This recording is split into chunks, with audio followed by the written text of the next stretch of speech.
I'd like for everyone to think for a moment about the value of human life. And does one person's life have any more value than another person's? The current fee-for-service healthcare system rations out care based on the patient's ability to pay. I believe this is unethical. It is criminal. 95% of the country is still functioning on this fee-for-service model. I believe everyone should be treated the same. Everyone should have access to primary care regardless of their ability to pay.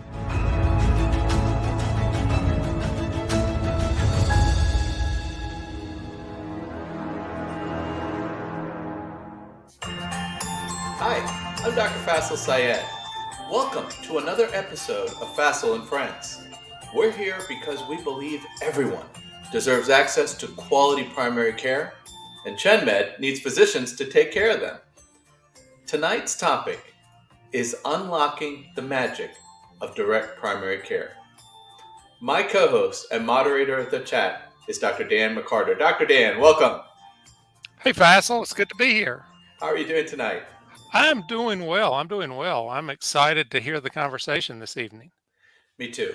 I am a huge fan of direct primary care, and this is our second guest that we've had on for this topic. And so without any further ado, let's welcome Dr. Shane Purcell. Dr. Shane Purcell, welcome. Hey guys, good to see you guys tonight. Yeah, it's great to have you on. And first of all, when people ask me about direct primary care, you can imagine, we do a lot of medical education about value-based care and restoring the sacred doctor-patient relationship. Oftentimes I'll start off by saying, well, there's a lot of similarities between the fully capitated model, the full risk model, and direct primary care, and it's rooted around the doctor-patient relationship.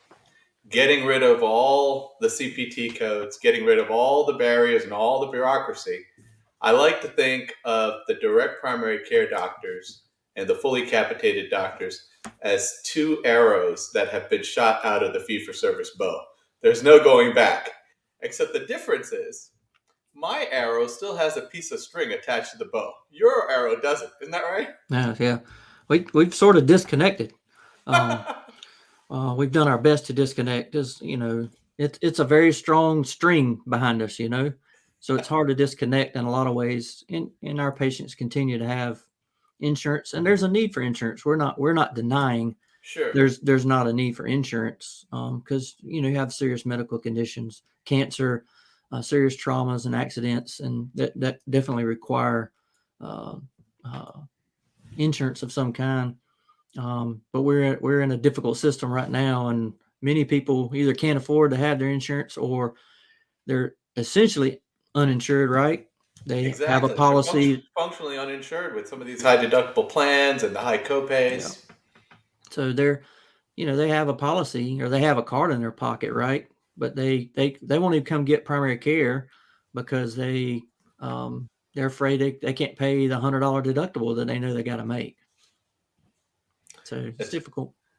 That's right. So I'd like to, before we get into talking about direct primary care, I'd love to hear a little bit about you and your path and your journey. Sure. Well, I went to med school at Mercer University in Macon, Georgia, and then did my clinicals down in Savannah, Georgia, which was a very good place as a tertiary care hospital, and ended up in Anderson, South Carolina for residency, basically, and sort of never moved. It happens to a lot of residents when you sort of end up where you're at. You get a good group of doctors that you like and some specialists that you refer to, and you feel settled in. And many residents get married or they have kids, and it kind of you settle into that community where you're at. And that's kind of how we did here in Anderson after completing residency. I did a couple of years of a private practice as an employed physician, and it was full fee-for-service insurance and the whole bag for a couple of years, and figured out pretty quick, this is not going to work long term. I can't keep punching keyboards and doing paperwork and trying to beg people to get things done. So I took a path, as many have. I did urgent care for a while because it was an easy shift. I could go make money, do what I needed to do, get home, with my family. and I took that path as trying to figure out where to go from there. And in 2005, I opened up the first cash only clinic in our community. And it was like a McDonald's basically for medical care. It had a menu board, and you came in, and visits were $45, and strip tests were $10, and it's whatever you needed. This is what it cost. And nobody was doing that in our community at all. And obviously 100 years ago, that's the way it was all done. Sure. But so I did that for a few years and built up a pretty good clientele of people who were self-paid, fell in between the gap of our local free clinic, couldn't afford insurance. There were laborers, construction people, truck drivers, people that really didn't want to pay for insurance, had a pretty good following. I was still doing urgent care and got a lot of patients from urgent care into my clinic. And so as the urgent care kind of fell to the side, I continued to build up my clinic and ended up buying an old clinic across town that was a rundown clinic, hadn't been open for about 10 years, bought it, refixed it up, and turned it into an urgent care and started doing primary care and urgent care in one building. Again, independently practiced, didn't work for the hospital system or anything. And I had been away from insurance for a while and kind of got sucked back in. Like I said, you said the arrow, that string is really hard to get rid of that. And so I sort of got back into doing more Blue Cross Blue Shield and some of the insurance plans with the urgent care, and it exploded. And we ended up having three nurse practitioners and PAs working with me, and 3 nurses and 3 girls up front and 2 girls in the back just to bill and code. And we were 15 people seeing 60, 75 people a day through the urgent care and workers' comp and primary care and all this. You were busy. So it was a big practice going on. And then several things began to happen. I don't know if you remember the old ICD-10, the CD-10 thing, Sure. The old Y2K scare. Yeah. Came, you're not going to have money for months and months. And that became scary for us. And we looked at even changing our EMR system to better help us function, and made some errors on choosing bad EMRs, which, will get you in big trouble. Sure. And so I ended up making a big change. And in 2012, I shut down the primary care side, just did urgent care for a while. And as we got made it through the ICD-10 changes and all, and decided that I can't keep trying to make this work for insurance. That was about the time that Obamacare was taking a full effect, 2014, 15. And the deductibles just kept getting higher and higher and higher for all the patients. And I couldn't make sense of it. Why am I charging $200 for an urgent care visit for a $5,000 deductible patient? They're paying me a $20 copay, and I got to go get the rest of my money in 3 months. It just didn't make any sense when they could just pay me $85 up front, cheaper for them, easier for me. So I just could not make the math work.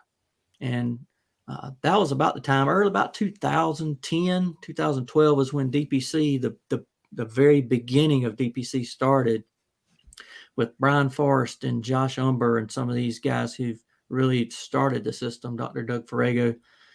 So that was just getting popular. We're starting to see it in Medical Economics magazine, some articles about it.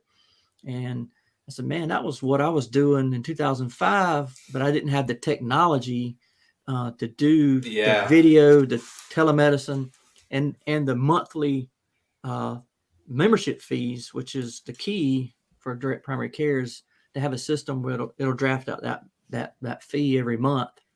So the technology came about, and I said, man, I need to get back to doing primary care, what I wanted to do. Now this is a system, a direct primary care system.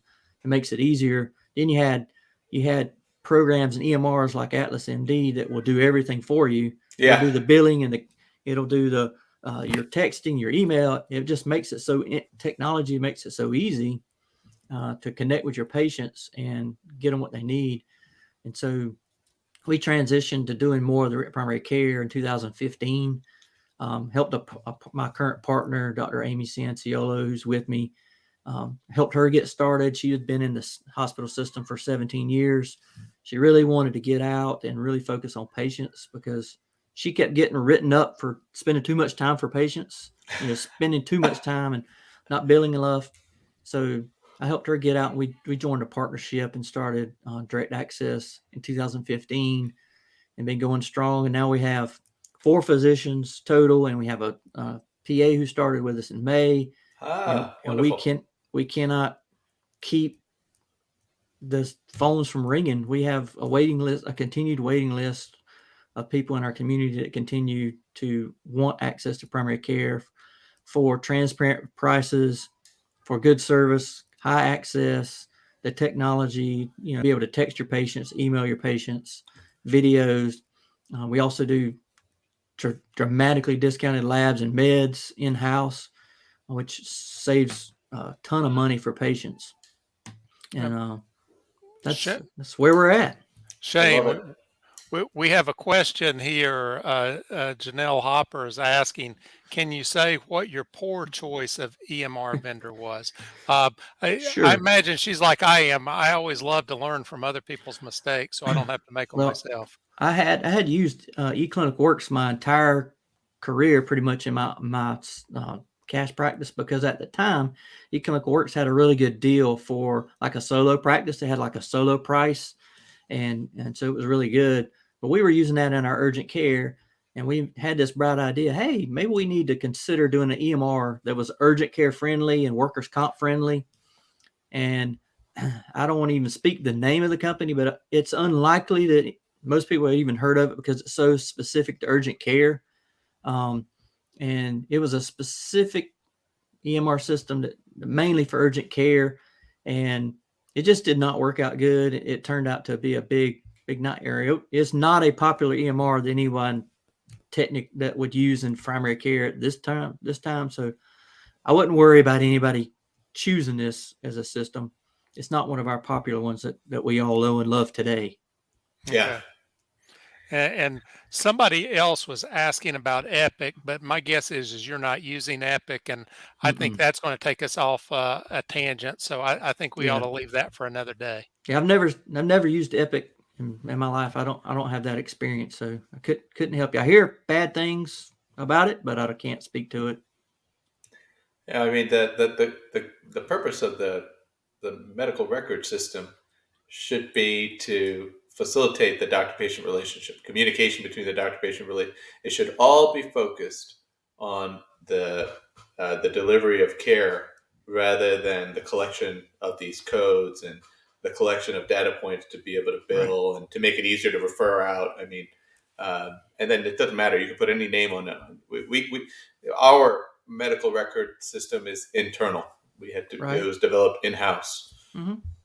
Because, like you were saying earlier, the incentives aren't there for doctors and I mean, that your partner was getting punished for spending too much time with the patients. Actually, we're learning even in family medicine residency programs, the residents are the ones who can see the patients faster, the ones who can see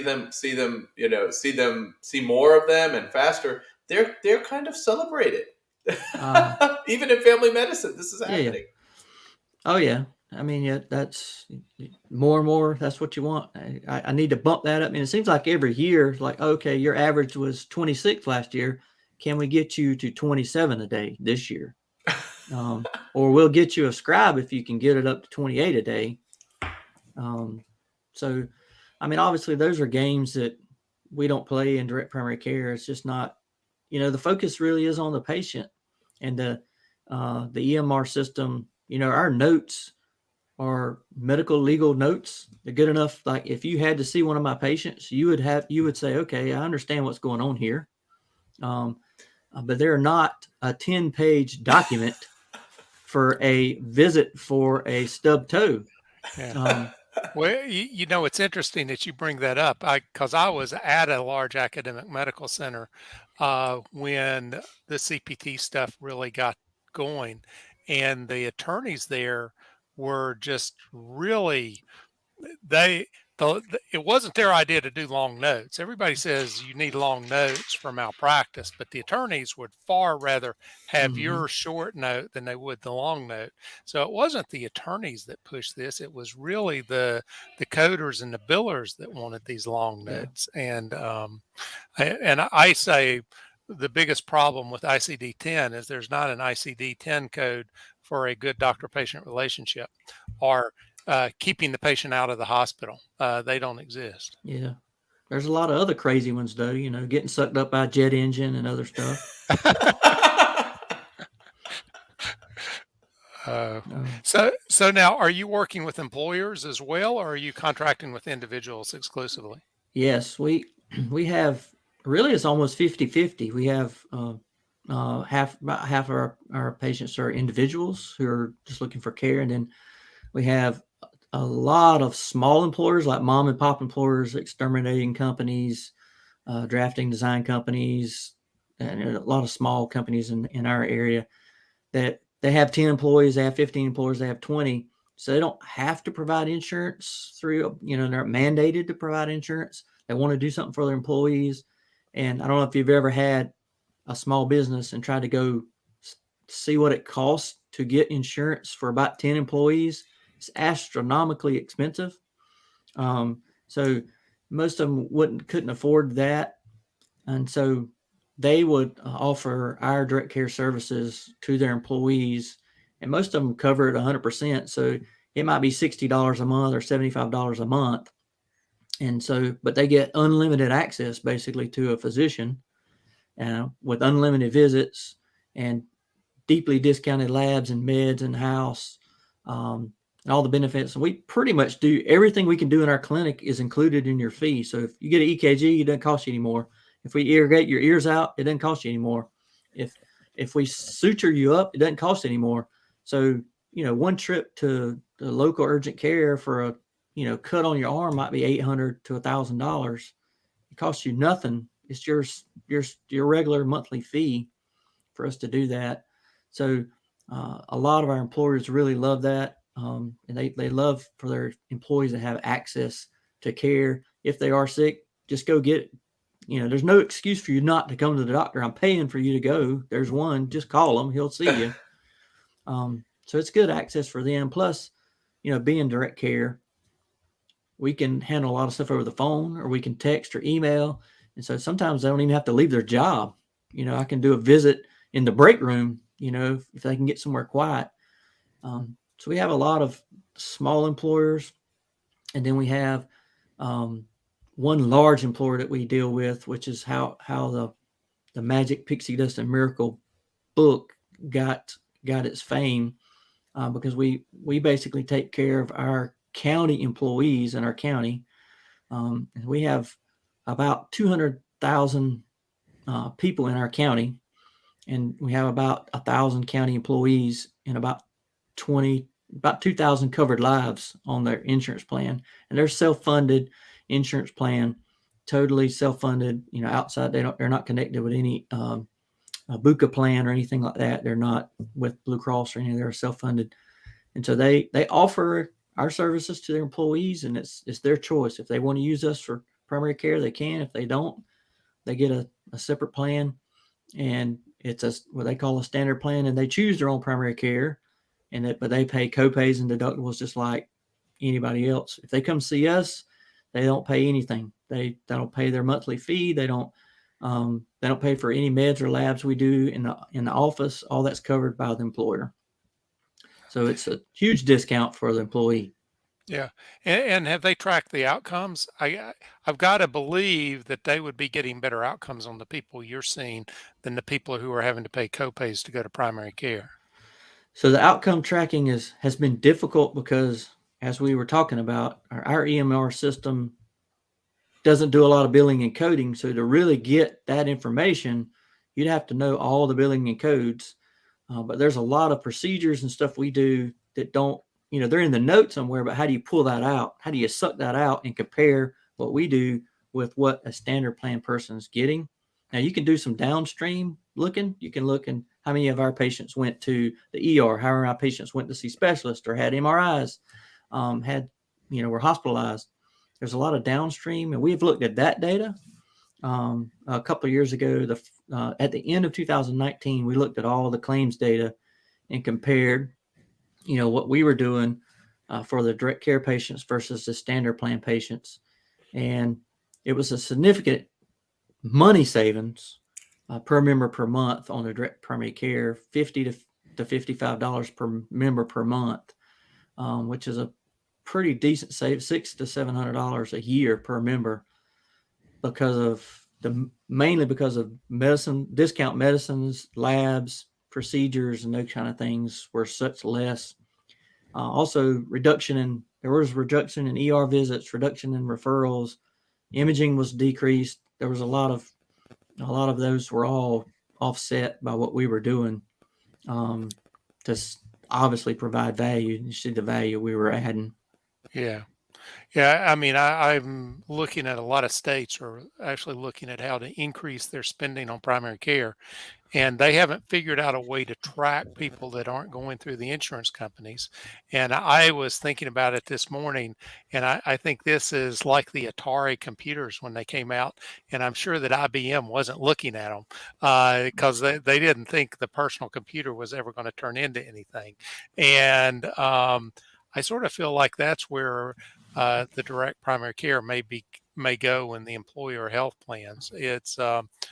We've talked a few times about every business is in the healthcare business, whether they know it or not. When Right. $1 out of $5 is being spent in the U.S. economy on healthcare, if you're running a business in the United States, you're in the healthcare business by definition. Right. So the good thing is because the employer we work with is fully self-funded, they can get all the data that they want. If they're under a Blue Cross plan or some, Cigna plan, it's very hard to get the data. Okay, well, how do we know we're doing better? Are we doing better each year? We don't know. But they can get a lot of information, and there are DPC clinics across the country that are getting deeper and deeper into this. Dr. Lee Gross in Florida has actually a lot of good data with a hospital system that they take care of, which is very unique. It's a small, like 150 employee hospital system, and they've showed in over $1,000 per employee savings using direct care for this hospital system. So it's pretty impressive what can be done. And they have a different way of, they're using a little bit different EMR system. So they're getting a little more data out. And actually their data shows that the people who chose direct primary care were sicker than the other group. So they were taking care of sicker people and they still saved them money. Yeah, it's the story about the hospital. That reminds me, I had a painter one time, and he was the best painter in the community I was living in, and he was at my house painting, and he wasn't cheap, but he did a great job. And he said, I have to leave a little bit early. And I said, why you leave? He said, I got to go home and check on the painters. And I said, what do you mean check on the painters? He said, well, I've got some painters painting my house. And I said, well, why aren't you painting your house? He said, I can't afford me. So the hospital can't afford themselves. We have another question here from Alan Megahe. And he's asking, do you still track diagnosis codes in your EMR? We do not. Now, I was sort of alluding to that a little bit with Dr. Gross down in Florida. They use some kind of background system that they don't specifically put in codes, but they have a background system that does some basic codes, almost like hey, was this visit I did, was it kind of like a level 3 or a level 5? How serious was this visit? But they don't actually pick those or the diagnosis codes. My charts, when you look at my chart, it'll just say, I do a typical SOAP note when I see patients. So I document that they have hypertension and what I did for them that day, diabetes type 2, what I did for them that day. There is a system in our system where we can store sort of like in a general data bank that for each patient, we can put a chronic diagnosis in there. So like if they have hypertension, it'll save it, and it actually puts the ICD code sits in there, but there's no way to access that. Like show me everybody with hypertension. it's really hard to do that with our system, with the EMR we use. Um, so that's the tricky part when you're trying to assess, okay, how sick are the patients that we're taking care of? And so it's walking a fine line with, do I want to spend an extra hour a day trying to bill and code these people phantomly? Because it would be phantom, they'd be fake codes basically. They go nowhere. It's just for some data person. And that's the tricky part. It'd be nice to know, hey, yeah, we're really taking care of these people and they're a lot healthier than this other group XYZ, at the expense of spending an extra hour doing paperwork. I don't know how smart that is.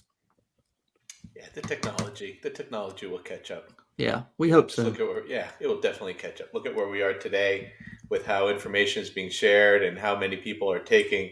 I mean, I feel like every year when I'm learning about direct primary care, it's going to a different level, and the goal is to restore that doctor-patient relationship. I mean, if you look at what's driving all the expenses with our healthcare delivery system, it's unnecessary hospitalizations.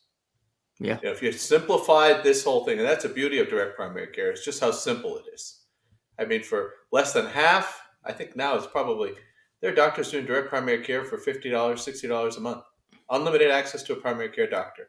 That's less than what I pay, half of what I pay my lawn mowing service. I just paid $130 for my Yeah. mowing service. Yeah. And my gym membership, it costs like half of my gym membership is double that. Yeah. Just to go to the gym and have access to a coach who helps me whenever I want to work in whatever part of my body.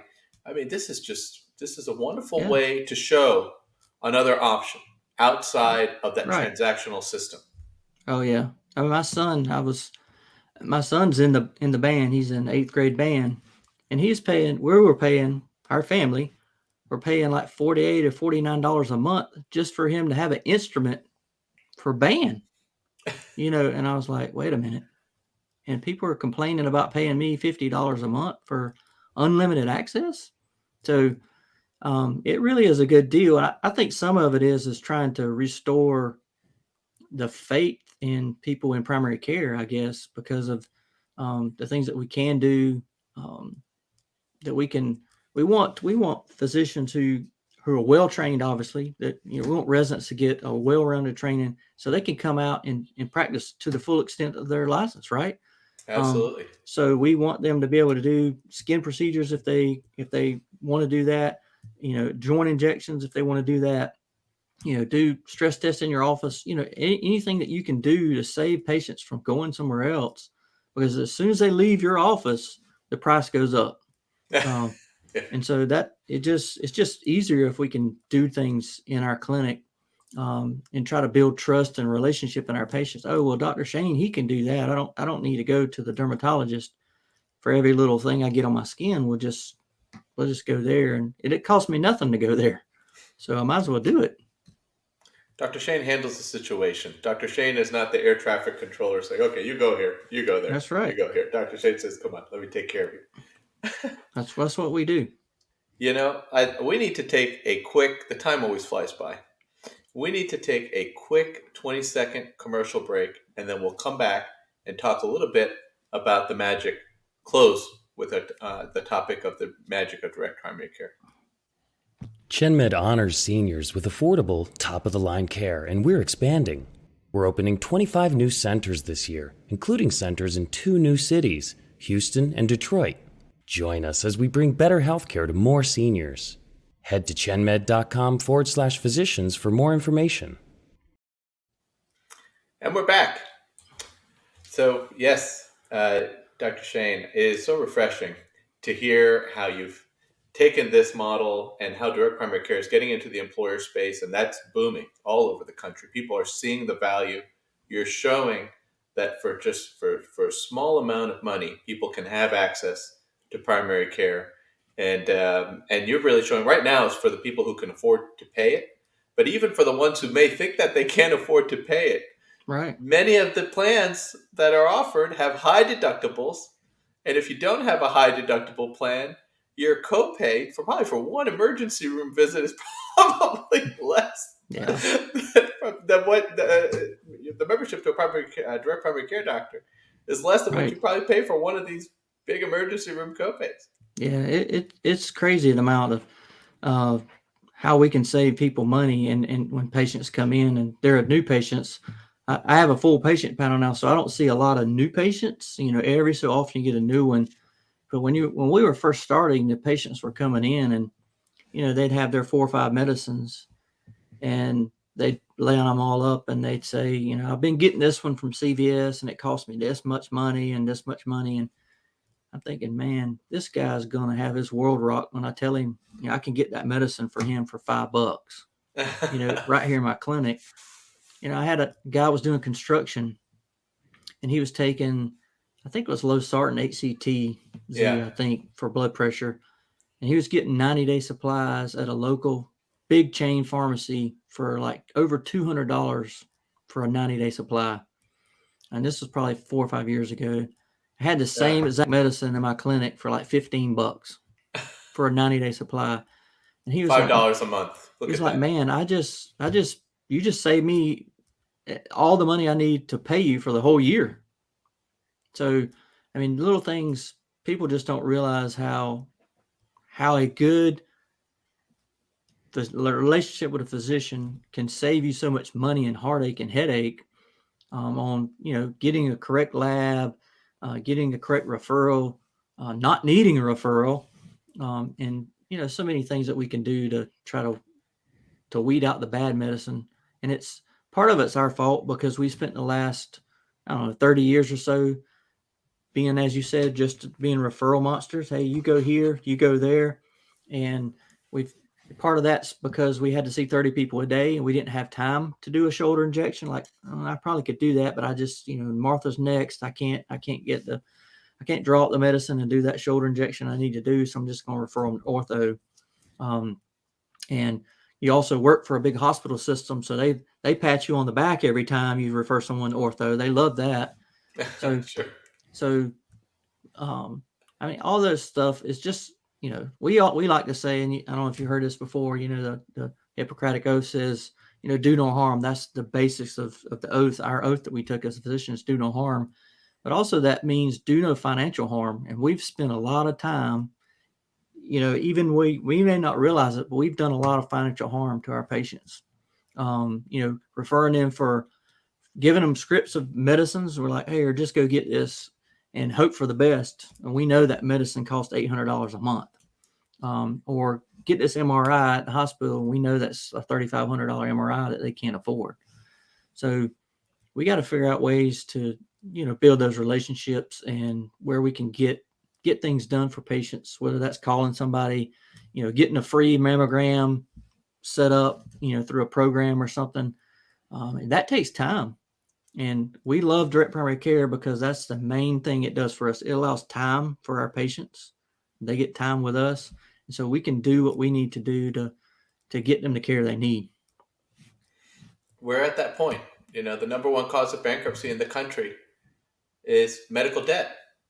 And actually, Dr. Dan points out, half of the people who declared bankruptcy because of medical debt have insurance. Yeah. And 1 in 5 Americans is in some stage of debt collection because of medical debt. This can't continue any further. I applaud you. I applaud you for what you're doing. And congratulations with all of your success. We'll make sure to put a copy of your book in the link for the show. Right. And we appreciate you for coming on tonight, Dr. Shea. Thanks a lot. It's been fun. And Dr. Dan, what a great conversation. Absolutely. I think it truly is time for a primary care revolution, and looking at how we can get on the patient side of their health rather than being across the table from them, be on the same side of the table and working with them. Absolutely. And to our audience, thank you so much for joining us tonight as well. For more information about tonight's topic and to explore career opportunities with ChenMed, please visit chenmed.com. We believe access to primary care is a right, not a privilege.